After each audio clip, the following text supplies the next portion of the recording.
A verdict against Donald Trump landed in a New York courthouse today. The jury in a civil trial against the former U.S. president has found him liable for sexually abusing magazine writer E. Jean Carroll, but it rejected Carroll's claim that Trump raped her. The CBC's Chris Reyes joins us now from New York. So, Chris, take us through this verdict. David, let's break it down in digestible pieces. This trial lasted for a little under 2 weeks. One of the lawyers said it felt like 2 years because of everything that was presented. So let's begin by saying that Trump was being sued by E. Jean Carroll for battery and defamation. So on the battery charge, the jury had to decide, did Trump rape Carroll? And if not, did he sexually abuse her? If not, did he forcibly touch her?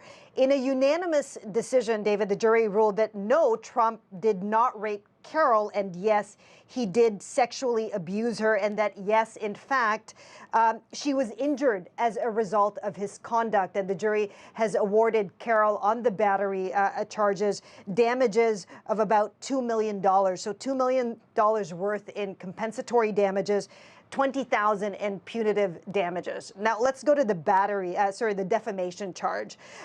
In the defamation charge, they ruled that Trump's statement in calling Carroll a liar when she first went public with the story in 2019, that Trump's statement was false and that it was made out of malice. And the jury has awarded Carroll damages to the tune of about $3 million in that charge.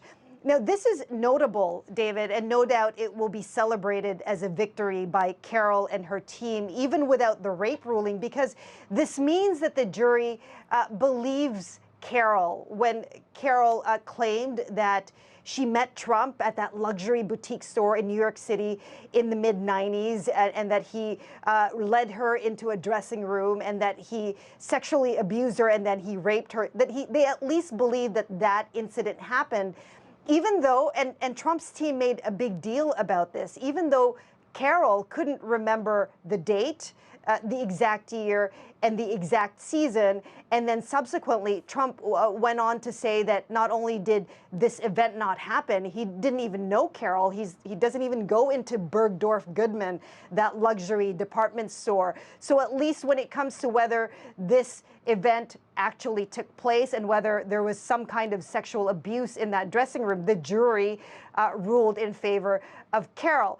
Now, Trump's lawyer spoke outside of the courthouse after the verdict came out. Have a listen to what he said about it. Strange verdict. This was a rape claim. It was a rape case all along, and the jury rejected that, but made other findings. So we'll obviously be appealing those other findings, but they rejected her rape claim, and she'd always claimed this was a rape case. So it's a little perplexing. So Trump had several opportunities to show up in court. He had an opportunity to testify. He did neither, but he has been sounding off on social media. And soon as the verdict came out, David, he posted on Truth Social, "Very unfair trial. I have absolutely no idea who this woman is. This verdict is a disgrace, a continuation of the greatest witch hunt of all time." So in short, he'll appeal.